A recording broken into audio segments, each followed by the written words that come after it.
পৃথিবীর ইতিহাসে এমন কিছু ঘটনা ঘটে গেছে যা আজও মানুষের শরীরে শিহরণ জাগিয়ে তোলে।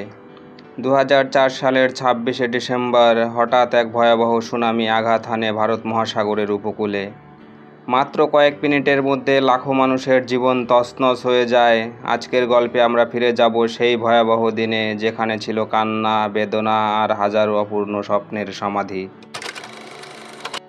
2004 সালের 26শে ডিসেম্বর মানুষজন মেতে আছে আনন্দে, বড়দিনের ছুটি উপভোগ করতে।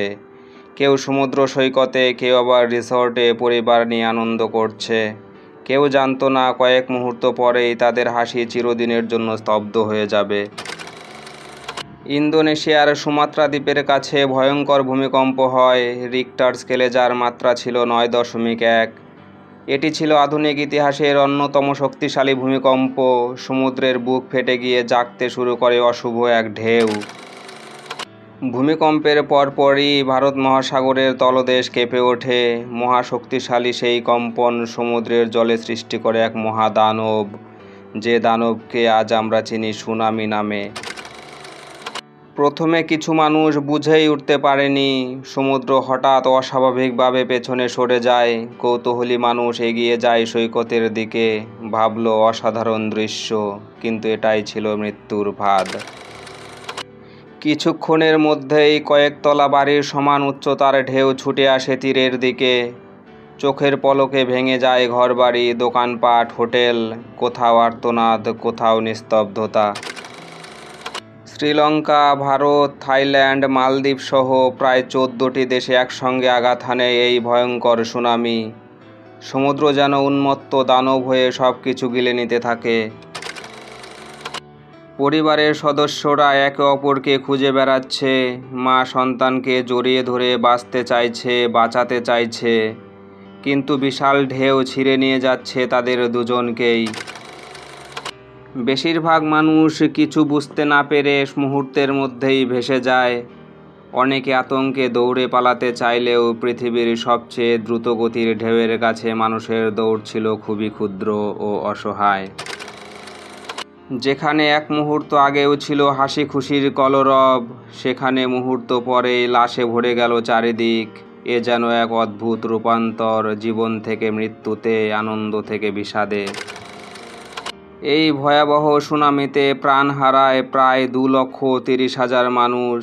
এটা শুধু একটা সংখ্যা নয়, এটা হলো লক্ষ স্বপ্নের সমাধি, হাজারো পরিবারের ভেঙে পড়া গল্প। সেদিন সৈকতে খেলা করা শিশুদের আর কখনো স্কুলে যাওয়া হলো না।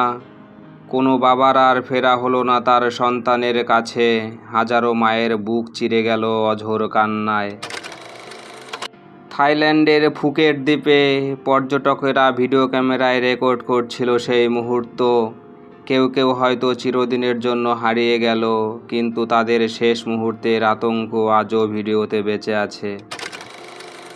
যেসব বেঁচে যাওয়া মানুষগুলো সেই দৃশ্য চোখে দেখেছিল, তাদের জীবন আজও আতঙ্ক আর দুঃস্বপ্নে ভরা।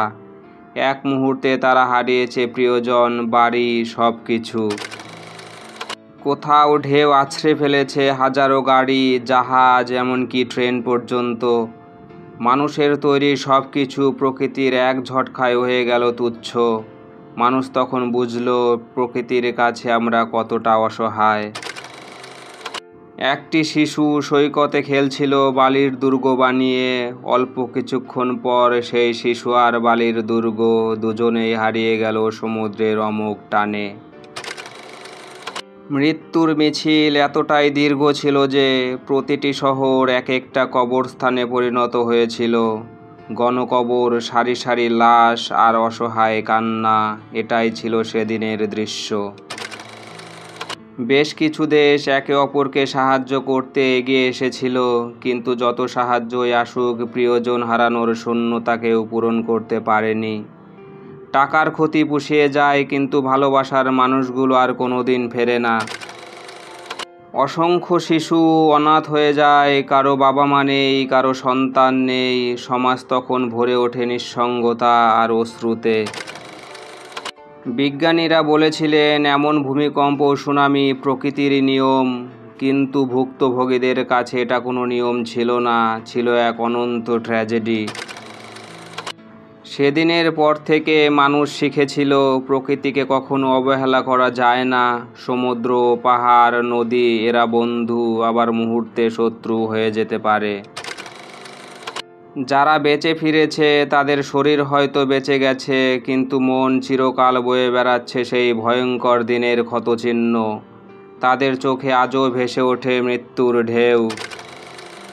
একটি শিশু পরে বলেছিল, আমি দেখেছি সমুদ্র মাকে কেড়ে নিয়েছে আমার কাছ থেকে, কিন্তু সমুদ্রের দিকে তাকালে আজও মনে হয় মা হয়তো ভেসে আসবে, সমুদ্রের ঢেউ হয়তো মাকে ফিরিয়ে নিয়ে আসবে। 2004 সালের সুনামি প্রমাণ করে দিয়েছিল প্রকৃতির শক্তি মানুষের সব প্রযুক্তি, সব শক্তির চেয়ে অনেক বেশি। আমরা চাই বা না চাই, প্রকৃতি তার নিয়মেই চলবে। সেই ভয়ঙ্কর দিন শুধু মৃত্যুর গল্প নয়, একটি মানবতারও গল্প। অসংখ্য মানুষ নিজেদের জীবন বাজি রেখে অন্যকে বাঁচানোর চেষ্টা করেছিল। 2004 সালের সেই ভয়ঙ্কর সুনামি আমাদের শিখিয়েছে জীবন খুবই ভঙ্গুর এবং ভালোবাসা ছাড়া এই জীবনের কোনো মানেই নেই। তাই প্রিয়জনকে ভালোবাসো, প্রতিটি মুহূর্তকে মূল্য দাও, কারণ আমরা জানি না আগামী ঢেউ কবে আমাদের দরজায় কড়া নাড়বে। 2004 সালের এই হাড়হিম করা ঘটনা আমাদের মনে করিয়ে দিল, বিজ্ঞানের বলে বলীয়ান আমরা চাঁদের মাটিতে নিজেদের পদচিহ্ন এঁকে দিয়েছি ঠিকই, কিন্তু প্রকৃতি যখন রূপ বদলায় তখন মানুষ কতটা অসহায় হয়ে পড়ে। কিন্তু তবুও এই জীবনের মূল্য অমূল্য। প্রিয়জনকে আঁকড়ে ধরে রাখো, কারণ কাল কেমন হবে সে কথা কেউ জানে না।